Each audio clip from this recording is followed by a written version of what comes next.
All right, welcome back to AAnime. You're here with Kadir and Akil, and today we're discussing the new One Piece Film Red trailer. That's right. Make sure to like, subscribe, hit the bell for notifications and updates, and let's get into it.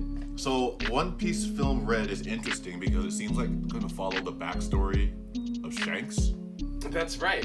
So, now that we're talking about it, let's discuss the big elephant in the room. Shanks appears to have a daughter named Uta, who's the world's biggest diva. Whatever that means. I guess superstardom exists for multiple people in the One Piece world. But the film does mention something about her voice, which makes me think she might have some kind of sound-based power like a poo. Yes, Shanks, who one could argue acted as a fatherly figure to Luffy and convinced him to become the king of pirates, already has a daughter. In the flashback, where he's talking to his daughter, it shows Shanks with his straw hat, meaning that he hasn't given it to Luffy yet. And that also means he hasn't lost his arm yet. Yeah, I would love to see a backstory of the Shanks and Mihawk fighting one another.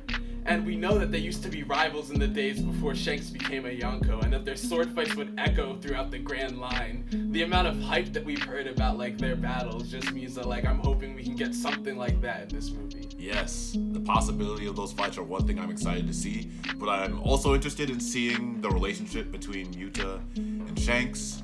In the preview, Shanks straight up tells her there's no peace or equality in this world, which seems like a very cold approach compared to the one he had with Luffy. Yeah, I would like to see the film actually compare how Shanks interacted with Luffy and when he gave him his straw hat versus when he parted ways with Uta. And it might have something to do with the difference in expectations he had for both of them. Yeah, speaking of, I'm noticing a common theme here of all the dads in One Piece just abandoning their kids, like Jing Freaks from Hunter x Hunter does. Yeah, listen, kids come and go, but the One Piece is forever, I guess. That's probably a larger problem, though, that we'll have to talk to Oda about. I'm not sure. Now that I think about it more, Shanks and Yuta probably had to be split up so that the Navy wouldn't associate her with him and she could live her life freely and not be persecuted as the child of a pirate, since we know that just being the child of an infamous pirate could potentially be a death sentence. With Ace. Yeah, that's actually a really good point. Shanks definitely wouldn't be proud of whatever his daughter is doing in the world. And Luffy says if Shanks knew his daughter was doing this, he definitely wouldn't keep quiet.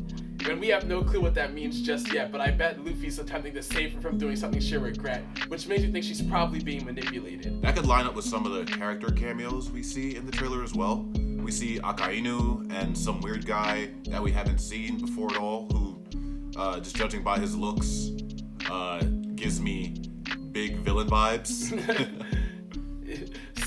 Stereotyping minorities again? No wonder you're on Team Zoro as your favorite character.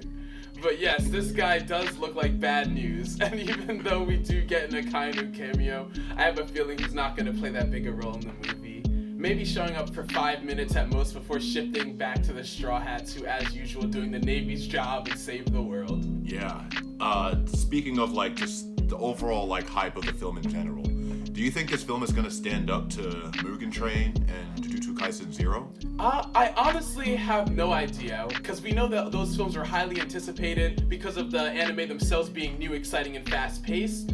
But thinking about how One Piece films have fared in the past outside Japan, it may get overlooked. And on top of that, I do want to say that Mugen Train and Jujutsu Kaisen 0 both covered actual events from their respective mangas, whereas the One Piece films tend to be they're canon because Oda works on them, but they're not from the manga canon. Right, so they occur in a separate timeline, so they're not considered part of the main storyline that we follow from chapter to chapter or from episode to episode in the anime. So, yeah, that's a pretty fair assessment. Let's talk about some of the non-plot things that are important here.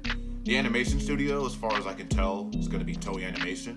And not only that, but Toei mentioned that they're going to be mixing 2D and 3D CGI in the film, which generally doesn't go over well with a lot of One Piece fans. Yeah, I'm not sure why many fans don't like it that much, because I've seen some where it's bad, but I feel as though for the most part it's definitely not so terrible that it takes away from the experience. But if there's one thing that continues to surprise me, it's the dedication of One Piece fans all around the world. Yes.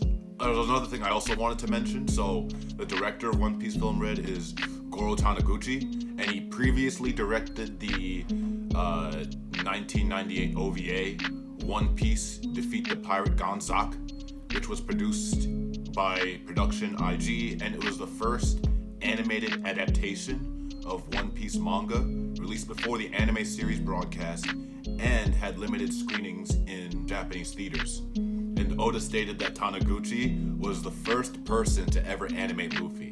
So it's great that he's coming back to do such a big film. Yeah, that's absolutely incredible. I didn't know that. So I'm definitely more hyped to see the movie now. Yes. So, I'll be expecting a large turnout here in my city, and I'm sure you'll be expecting a large turnout on your end as well. Yeah, and we'll definitely cover some future trailers that come out should anything happen that is noteworthy. But other than that, we'll end the video here, and we'll see you guys next time. And Q&A out. Q&A out.